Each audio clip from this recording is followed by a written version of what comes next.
For the average fashion lover, getting a foot in at this kind of event is almost impossible. The closest most can get is the front door. But thanks to social media, fashion is increasingly part of our daily lives. And with price tags on the mind, most of us turn to affordable fast fashion brands to get our desired look. But at what cost?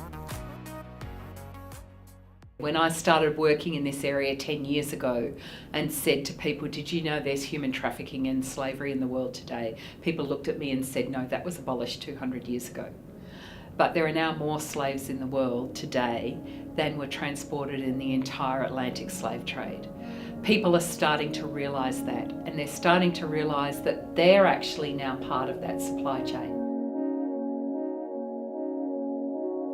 My name's Carolyn Kitto and I'm one of the directors of Stop the Traffic. I also do work with Anti-Slavery Australia. Both of those organisations are about abolishing slavery, human trafficking and slavery-like practices in the world in our lifetime. Probably about 6 years ago, Stop the Traffic started to get really engaged in looking at the issue of fashion. And the issue that captured our attention, mainly because I met some young girls who were caught in this bonded labour scheme, was the middle tier of the fashion supply chain, which is the spinning, weaving, dyeing mills. It's probably the hardest tier to look at. And when I met this group of young women who told me of their experiences, and I asked them how I could help, they said, tell our story. When you tell our story, we know that we exist and people are listening. So we've told the story and we've campaigned for change.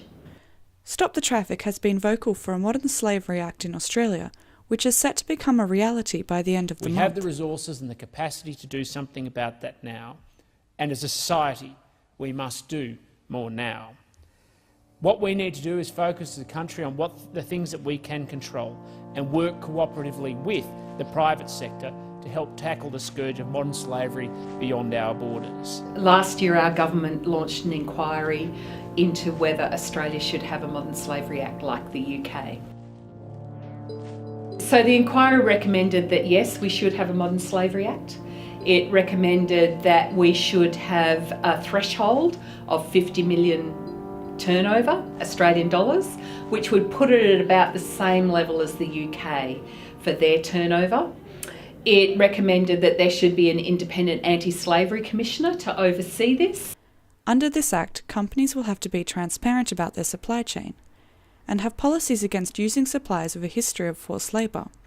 We don't think that a penalty is actually going to damage a company in terms of its financial impact.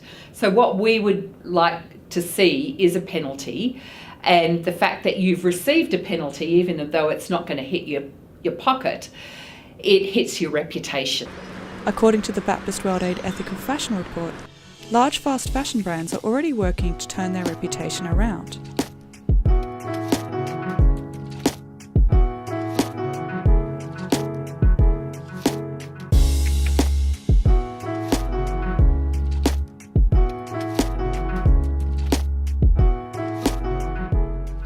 Mid-sized brands, however, continue to lag.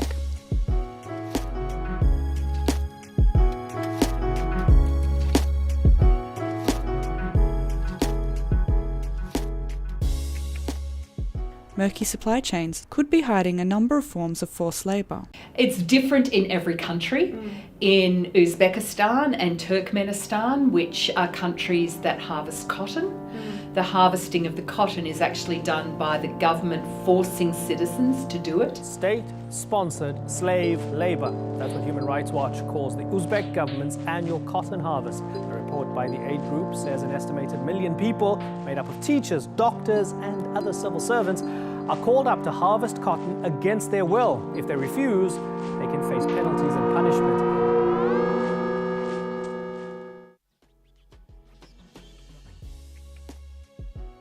While much of our clothing is produced offshore, some brands stay closer to home. My name's Celia Morris and I own and run a clothing brand in Sydney called Dragster Clothing. Celia's been in the fashion business for 25 years. She's seen many changes in that time. I started a market stall at Glebe Markets just for money, and I started making and selling t-shirts, so as a hobby. I got to the stage where my hobby took off and I opened my first shop over in Bondi.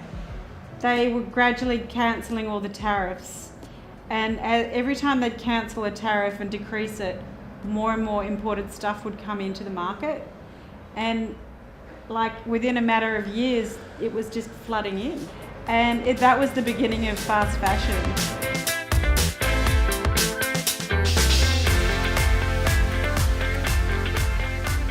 I think everyone was so excited when all these $5 t-shirts started appearing. They all kind of went crazy, and they still are.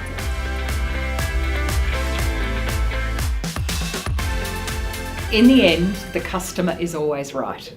And in the end, if customers tell companies long enough and often enough that this is what they want, the greatest voting power that we have in our society is the fact that we have sent our manufacturing and our production offshore and we import it back in, and our greatest power is when we vote with our wallets. Some still think that it's not important and consumers don't care. We think that they're wrong. I think the collapse of Rana Plaza in Bangladesh 5 years ago showed that consumers think that this is important. It was pure chaos. A giant plaza with a market and several clothing factories inside. During morning rush hour, it simply collapsed. Officials discovered cracks in the building yesterday, but workers say they had no choice but to go in.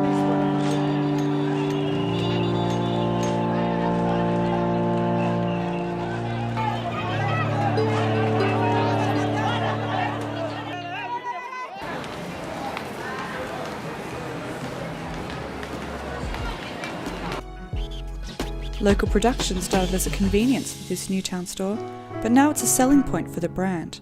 A lot of people are going back to buying Australian-made fashion because they understand that it's a more ethical product. You just become really attached to the families that have been involved with helping you build your business, and Boris, who makes all my leather bags, and just was down at a maker picking up some t-shirts today, and I found out his daughter's now doing Viscom, which is what I did, so I was like very proud. Yeah, it's a really nice, it's a nice contact to have.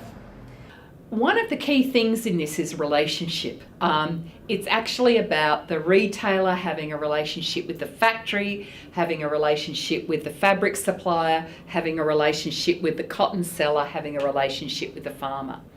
When those relationships don't happen, or when they're invisible or broken, that's where the exploitation or the problems in the supply chain are likely to come. For those on a shoestring, the prices on local fashion may be out of reach. History student Eva Rummery has a cheaper way to avoid fast fashion and to keep her wardrobe ethical. Hello, my name's Eve. I'm 19, I'm a uni student, and I love shopping at secondhand stores. I got started pretty young. My mum kind of took us to op shops a lot, just to save money, but also just she doesn't like wasting things. We never wasted anything as kids, so yeah, we went to op shoppings a lot. But then as I got older, it just kind of became kind of a fun activity, like hunting down in a treasure hunt kind of thing. What can you find today at Vinnie's? And yeah, it just kind of became a lifestyle from there. It kind of started with doing research and also some documentaries.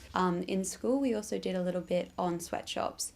And so all of that kind of built up in my mind, and when I was about 16, I kind of had this realization that, wow, my clothes come from somewhere.